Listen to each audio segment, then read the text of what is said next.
Ayan mga kabidges. Hello, hello, hello. Ayan, may share ako sa inyo. Ito yung kinuha ko. Nagpa-register ako ng name ko sa DTI, business name. Ayan.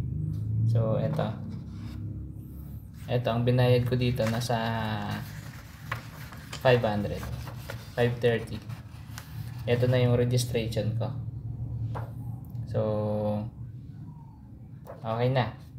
Ang babayaran mo kung sakali magpaparehistro ka, kapag barangay, 200. Kapag city, 500 plus 30 na documentary stamp. Then kapag regional, 1,000. And then kapag national, 2,000. So yun.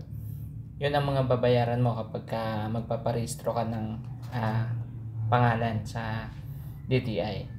Ayan. So para lang may idea ka kung magkano yung kailangan mong dalhin. Pwedeng magbayad ng GCash, pwedeng magbayad ng cash. Pwede ka na rin mag-online sa ngayon. Ako kasi yung nangyari sa akin, hindi ko siya nare-receive yung code doon sa email. Kaya kailangan kong pumunta doon sa branch. So yun pala, kailangan tingnan sa spam. Tiningnan ko naman, wala naman siya sa spam. So meron siyang i-connect dun sa office kung paano makuha yung code.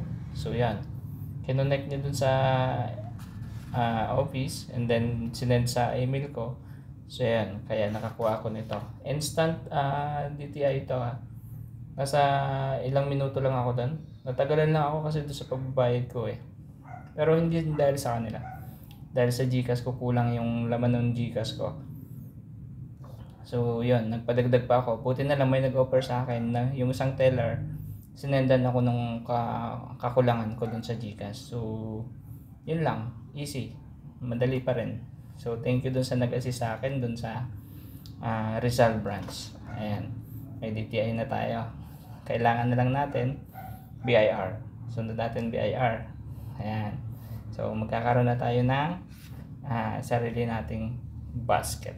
Alright? Ayan.